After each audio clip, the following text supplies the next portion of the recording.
A minha história, Pedro, a minha história no galismo começou bem cedo, né? Em 1987, eu tinha 7 anos de idade. Eu comprei o meu primeiro galo, né? Já contei essa história inúmeras vezes. No meu bairro tinha uma senhorinha que vendia uns galos lá. Na época ainda era cruzados novos ainda. E eu desde menino, né? Eu já fazia alguns biquinhos, já se virava para arrumar o meu dinheiro desde bem novo, né? Eu sempre falo que a necessidade faz com que o homem amadureça cedo, né? E a gente de família pobre, família muito humilde, e eu já tinha que me virar, né? E eu juntei um dinheirinho lá com alguns bicos que eu fazia lá na região, carregava material e vendia sorvete, essas coisas todas, coisa de molecada naquela época. A molecada fazia esse tipo de atividade para conseguir algum dinheirinho, né? E aí eu juntei essa grana, era 20 cruzados novos, tinha uma plaquinha escrita numa folha de sulfite lá, colado no portãozinho dessa senhora. Galos índios, lembro como se fosse hoje.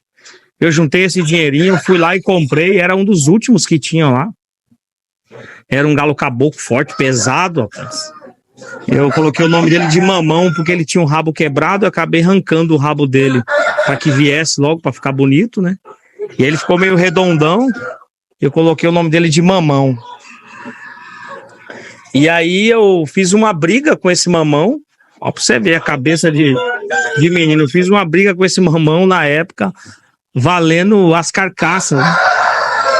Com outro rapaz lá na vila onde eu morava, e eu ganhei a briga, né? E aí ganhei um outro galo dele, ele não quis me dar o galo que tava na briga e deu um outro. E aí pronto, já passou a ser 2, e aí de lá pra cá não parei mais, né? Eu comecei bem cedo e não pretendo parar tão cedo, né? Eu comecei desse jeito aí, comprando o meu primeiro galo, o saudoso Mamão.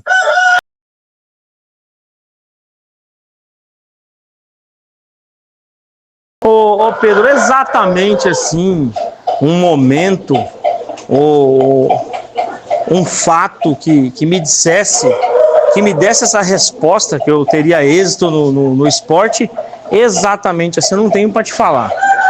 Mas eu sempre acreditei que eu tinha potencial para isso, né? Que se eu me encaixasse num lugar onde tivesse um plantel, né? Onde tivesse espaço, onde tivesse visibilidade, eu conseguiria alcançar o meu espaço, né?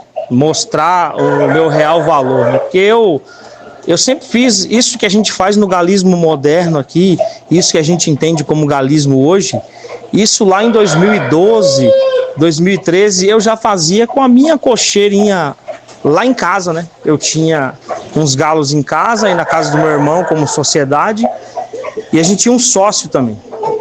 E esse meu sócio, ele não gostava muito de aparecer, né? Ele participava de tudo, mas não aparecia em nada. Aí por conta desse comportamento dele, eu coloquei o nome da nossa cocheira de Sociedade Anônima, né? Cocheira SA, usava a sigla SA de Sociedade Anônima, porque ele era sócio, participava de tudo, mas não queria aparecer, né?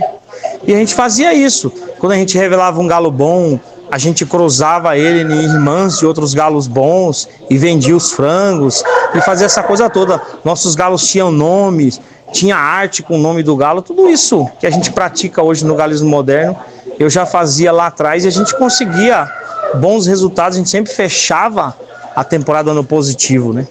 Aí eu sempre imaginava isso, eu via as grandes cocheiras e os grandes tratadores de longe e eu ficava imaginando que se eu tivesse uma oportunidade de circular nesse meio, né, de estar sempre ali entre os grandes, eu também conseguiria ocupar o meu espaço, né? Também conseguiria escrever o meu nome aí nas páginas do galismo. Isso eu sempre acreditei desde muito tempo atrás.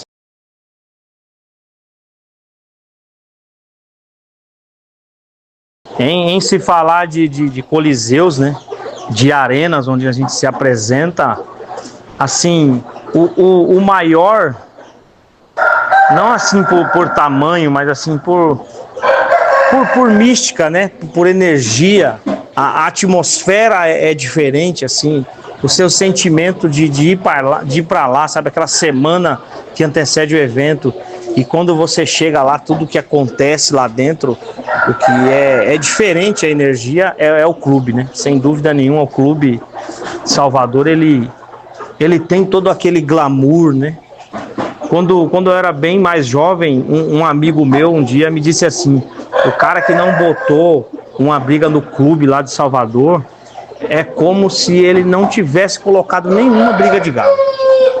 E isso aquilo ficou na minha mente, não sei se por isso eu criei essa expectativa, mas na primeira vez que eu fui ao clube foi uma sensação, assim, uma expectativa sem igual. Agora, assim, o mais bonito, o mais, assim,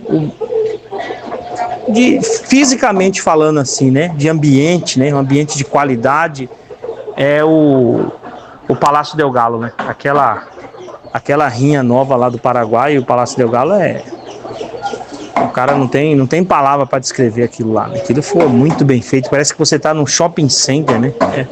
É o shopping center do Galo, né? Muito moderno, muito bem feito, muito bem acabado, né? Então tem esses dois maiores, assim, né? Digamos o Palácio del Galo pela estrutura, né? E o Clube de Salvador pela mística, né? Pela energia que envolve, né? Tudo que acontece lá dentro é diferente dos outros locais.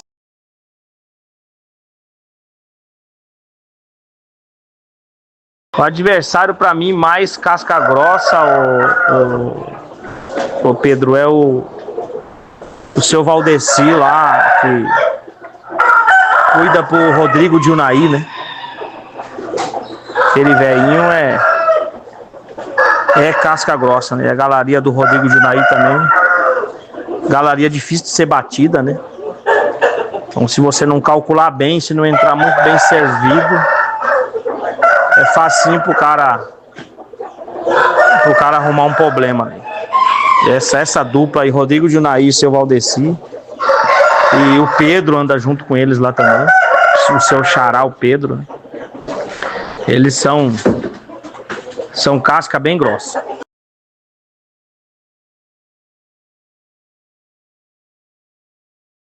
Nos últimos anos, o Pedro, que eu passei mais a frequentar o cenário nacional, né? E vi alguns craques, né? Alguns galaços aí se apresentando, mas tem 3 galos assim que me deixou assim uma marca na memória, né? O primeiro deles foi o Galo Pérola Negra, né?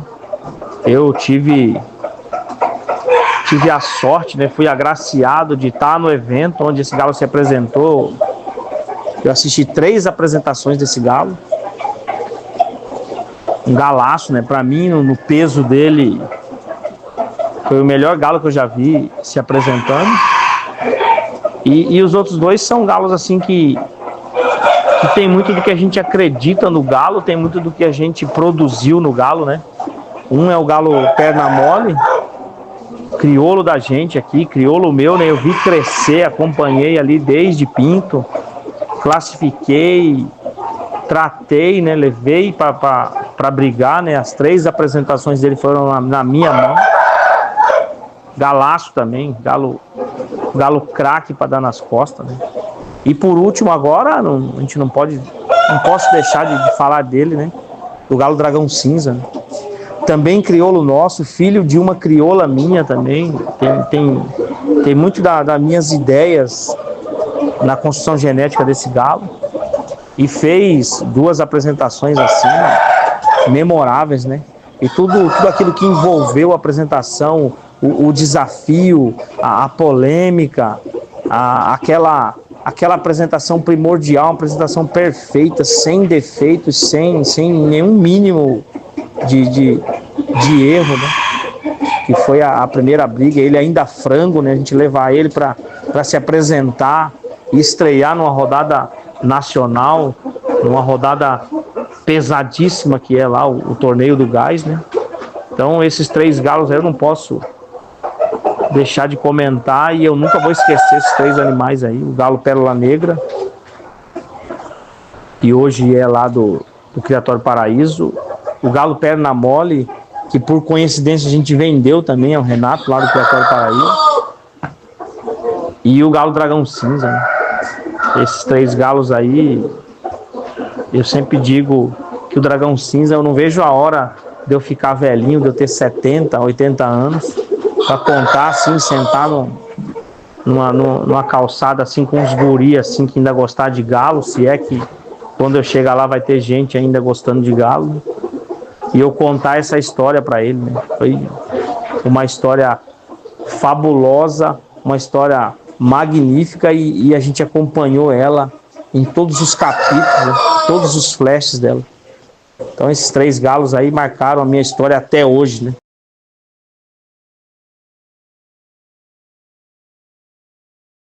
Putz, Pedro, só 3 aí.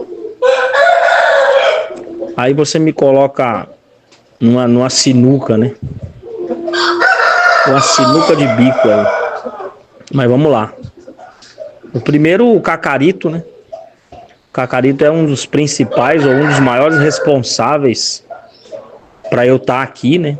Para eu chegar até onde eu cheguei no galo. Foi ele quem abriu a primeira porta, né? Quem me deu a primeira oportunidade numa cocheira, né? Me deu a chance de colocar os pés pela primeira vez no cenário nacional galístico. Então, primeiro aí vai o Cacarito. Segundo lugar, o Cleitinho, né? Cleitinho é um irmão que a vida me trouxe, né? Parceirão demais, pessoa ímpar, né, no galismo. E em terceiro lugar, o Piririca, né? Piririca hoje é metade da minha força, né? Estamos aqui na cocheira, um se apoiando no outro, trabalhando junto, né? Parceria que deu bem certo essa temporada e a gente torce para que vá adiante, né? Falei para ele que a gente tem um projeto aqui que é para a gente bater a meta lá do Moacir e do Ronaldo, né? Que se eu não me engano foram 16 temporadas juntos lá no Sandro, né? Lá em Goiânia. Falei pra ele pra gente, se a gente pelo menos ficar 16 temporadas junto aqui, tá bom. Então esses 3 caras aí têm o meu respeito por completo no galismo hoje. Tem mais, né? Tenho mais amigos aí, mais parceiros no galo. Mas você pediu 3, então eu vou eleger esses 3 aí. O Cacarito, o Cleitinho e o Piririca. 3 parceirão aí que eu tenho no galo aí. Graças a Deus.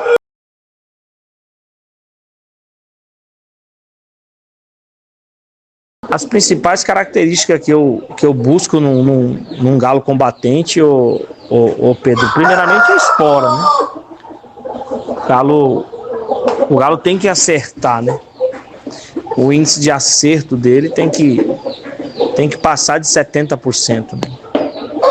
Mas eu também sou um cara aficionado por posição, né?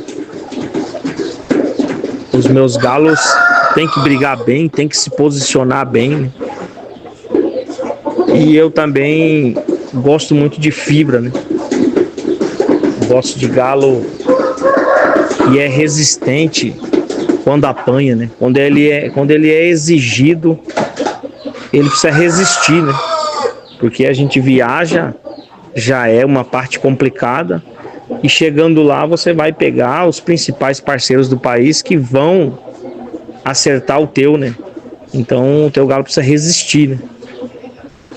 Tem que ser resistente quando for atacado e ele precisa ser contundente quando ele for atacar, né?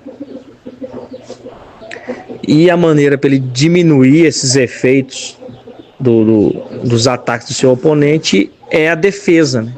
Então o galo precisa ser bem posicionado, precisa saber brigar, precisa saber se defender e ter velocidade na retomada, né?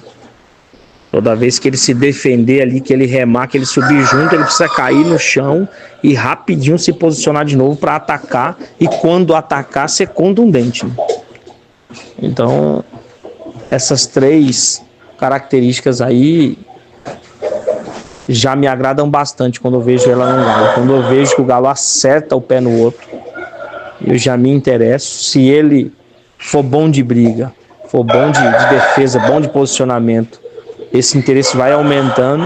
E se ele mostrar resistência e fibra, aí para mim já está praticamente completo a necessidade que eu tenho de um combatente.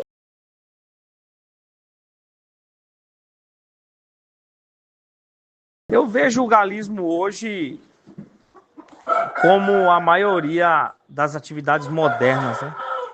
O galismo hoje está muito volúvel, né?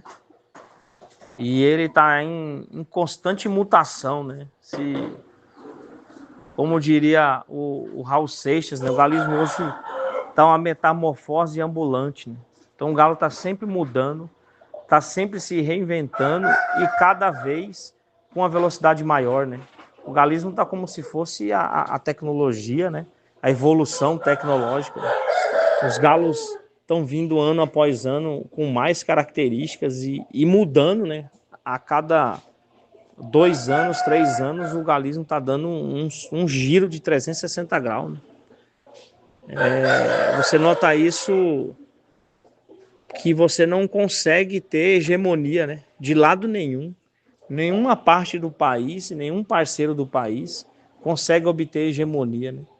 O cara está sempre circulando ali. Ele é dos primeiros parceiros do Brasil, mas a posição que esse primeiro escalão mantém, ela está sempre mudando, né? Uma temporada, um está vindo bem, o outro tá mais embaixo, o outro está no meio, e isso está sempre mudando, né? E o cenário nacional galístico está voltado para o business, né? Hoje não se pode mais ser hipócrita de dizer que não tem a ver, porque tem, né? As cocheiras grandes, as grandes agremiações precisam se manter, precisam se custear, né? Por mais que o dono seja um cara de posse, ele não quer mais ficar o tempo todo injetando grande quantidade de dinheiro. Né? Esse dinheiro agora ele é injetado na cocheira, mas como um investimento, né? Com planejamento, com tempo para fazer a depreciação daquele galo que foi comprado, né? Com vendas, com leilão, tudo isso hoje faz parte. Né? Inclusive quem está envolvido dentro da cocheira, que a gente usa o codinome tratador, mas hoje em dia o cara já não é mais só um tratador, né?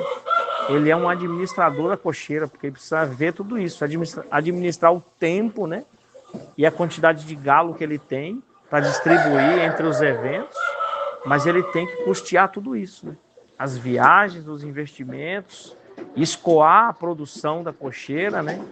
E ao mesmo tempo manter aquela base genética forte que foi criada. Então, o galismo hoje está um negócio assim muito profissional, né?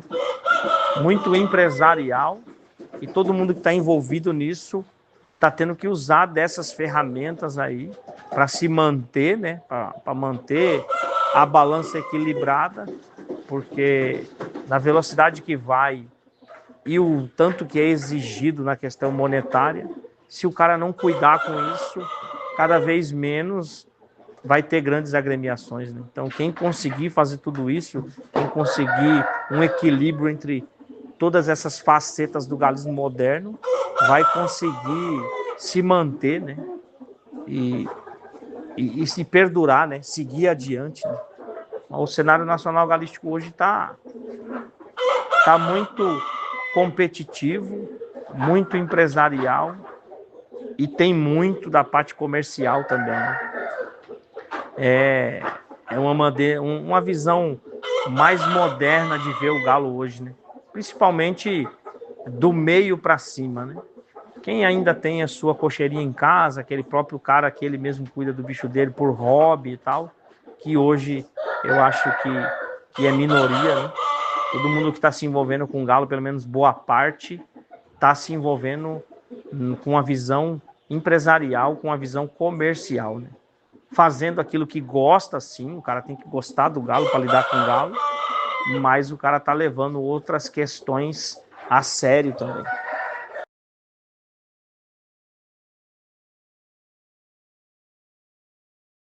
Rapaz, tem uma história que eu sempre conto, de tempos em tempos eu conto ela, e é uma história bem engraçada. Quando um dia a gente estava conversando num grupo falando sobre galo de espora, né? Que o galo de espora resolve a parada, né? Aí eu contei uma história da seguinte forma, que a gente tinha um galo que ele era bem esporudo, né? Esse galo fez várias brigas na nossa mão. E aí eu tava na rinha um dia e saiu muita briga nesse dia, e naquele desespero de soltar as brigas rápidas, o chamador de briga chamou a gente para calçar. Na época eram os galos de casa, eu e meu irmão, e eu sempre calcei, né? Meu irmão veio com o galo na mão e falou: bora calçar que já vai soltar. E caiu uma briga rápido e o rebolo ficou vazio, e naquele desespero ele me deu as esporas para mim calçar, eu fui, calcei o galo, armamos o galo ali rapidamente, molhamos, soltamos, o galo entrou, espatifou o outro, deu um tuque, o galo quis voltar, ele confirmou e acabou a briga ali, 3, 4, 5 minutos, né? Aquela loucura. Aí o meu irmão veio com o galo na mão assim, para mim cortar a linha do bico, corta a linha, tira a linha. Ai, cadê a tesoura, cadê a tesoura? Eu botei a mão no bolso para pegar a tesoura para cortar a linha do bico do galo, e as esporas estavam no meu bolso. Eu tinha colocado a fita no pé do galo e soltamos o galo sem as esporas, e o galo entrou, espatifou o outro e resolveu a parada, né? Eu contei essa história no grupo e esse áudio roda o Brasil inteiro, foi ou não foi, ele me aparece no meu PV, algum novo amigo meu recebendo esse áudio, reconhece a minha voz e manda o áudio para mim e questiona sobre essa história, né? Essa história volta e meia, quando eu quero movimentar algum grupo, eu solto ela de novo no grupo e dá muito pano para manga, né? Dá muita resenha essa história.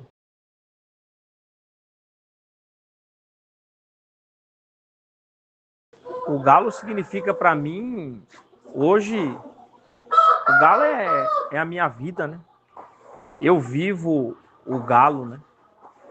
Eu trabalho 7 dias por semana e trabalho, sei lá, 19 a 20 horas por dia envolvido com o galo, né? Todos os dias, né? A todo e qualquer momento que você me chamar ou que você me procurar, eu vou estar mexendo com o galo ou falando sobre o galo. O galo hoje tem uma representatividade enorme na minha vida, né? Hoje eu nem me enxergo e nem me reconheço sem o galo. O galo hoje é tudo para mim. Inclusive o galo hoje me toma até um tempo que deveria ser para da família, né? Mas de tudo que envolve o galo e todas as obrigações que eu tenho com o galo, ele acaba me levando esse tempo, né? Dificilmente eu consigo me desconectar do galo, passar um dia todo fazendo outra atividade. Isso até me incomoda. Se eu tentar fazer isso, eu sinto falta, né? Então, eu já nem luto mais contra, já estou totalmente envolvido com o galo, né? O galo hoje é minha vida por completo. A verdade é essa.